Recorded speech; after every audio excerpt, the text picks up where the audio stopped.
അല്ല, മുൻകാലങ്ങളിൽ CPM-നെ ഇത്തരം വിഷയങ്ങളെല്ലാം കൂടുതൽ ബാധിക്കുമായിരുന്നു. ഇപ്പോൾ അതൊന്നും ബാധിക്കാത്ത തരത്തിലേക്ക് അത് മാറിക്കഴിഞ്ഞു. ഇപ്പോൾ അതൊന്നും ബാധിക്കില്ല. കാരണം ഇതൊക്കെ നമ്മളുടെ സമകാലിക പാർലമെൻ്ററി രാഷ്ട്രീയത്തിൻ്റെ ചേരുവകളായി മാറിക്കഴിഞ്ഞിരിക്കുക. ആരോപണം, പ്രത്യാരോപണം, ഈ ആരോപണം പ്രത്യാരോപണവും ഒക്കെ ആയിട്ട് ഇത് മാറിപ്പോകുമ്പോൾ ഇതിൻ്റെ സത്യാവസ്ഥകൾ ഒരിക്കലും ആർക്കും മനസ്സിലാക്കാനായിട്ട് കഴിയില്ല.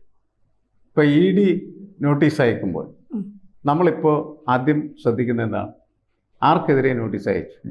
നമ്മൾ സൂക്ഷിച്ചു നോക്കുമ്പോൾ അത് BJPക്ക് ഇഷ്ടമില്ലാത്തൊരിടത്ത് നിൽക്കുന്ന ഒരാൾക്കെതിരെ ED അയച്ചു.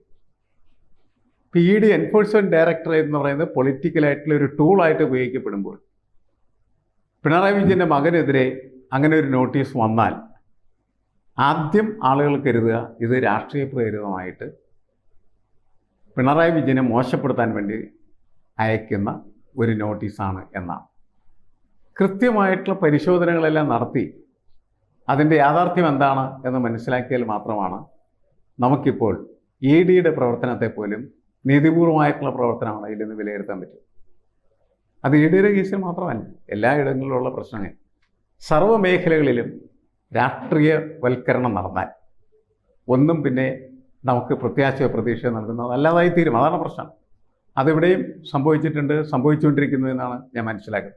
അപ്പോൾ ഒരു രാഷ്ട്രീയ നേതാവിനെ സംബന്ധിച്ചിടത്തോളം അതിനെയൊക്കെ എങ്ങനെ അതിജീവിക്കാൻ പറ്റും, മറികടക്കാൻ പറ്റും?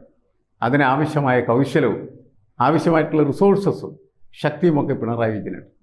അതുകൊണ്ടാണ് അദ്ദേഹത്തിൻ്റെ മകളുടെ കാര്യത്തിൽ എക്സാലോജിക് എന്ന് പറയുന്ന ആ കമ്പനി ജോലി ചെയ്യാതെ പണം വാങ്ങിച്ചു എന്നുള്ള സംഭാവന വാങ്ങിച്ചു എന്നാണ് അർത്ഥം.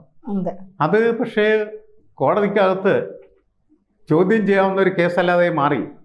അതിൻ്റെ കാരണം എന്താണെന്ന് വെച്ച് കഴിഞ്ഞാൽ പിണറായി വിജയൻ്റെ മകൾ എന്ന് പറയുന്നത് ഗവൺമെൻറ്റിൻ്റെ ഭാഗമല്ല.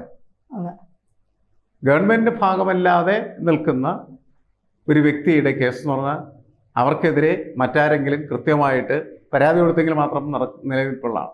എന്നുവെച്ചാൽ എക്സാലോജിക് എന്ന് പറയുന്ന കമ്പനിക്കെതിരെ കരിമണൽ കർത്തയുടെ കമ്പനി പരാതി കൊടുക്കുകയാണെങ്കിൽ മാത്രമാണ് ആ കേസ് പ്രൊസീഡ് ചെയ്യാനായിട്ട് കഴിയുള്ളൂ എന്ന് സാങ്കേതികമായിട്ട് എല്ലാവർക്കും അറിയാവുന്നൊരു കാര്യം. അതറിയാൻ പാടില്ലായിരുന്ന ഒരാൾ മാത്യു കുഴൽനാടൻ മാത്രമാണ്. അതുകൊണ്ടാണ് സുപ്രീം കോടതി വരെ പോയിട്ട് സുപ്രീം കോടതി എടുത്ത് ആ കേസ് ആറ്റിക്കളഞ്ഞത്.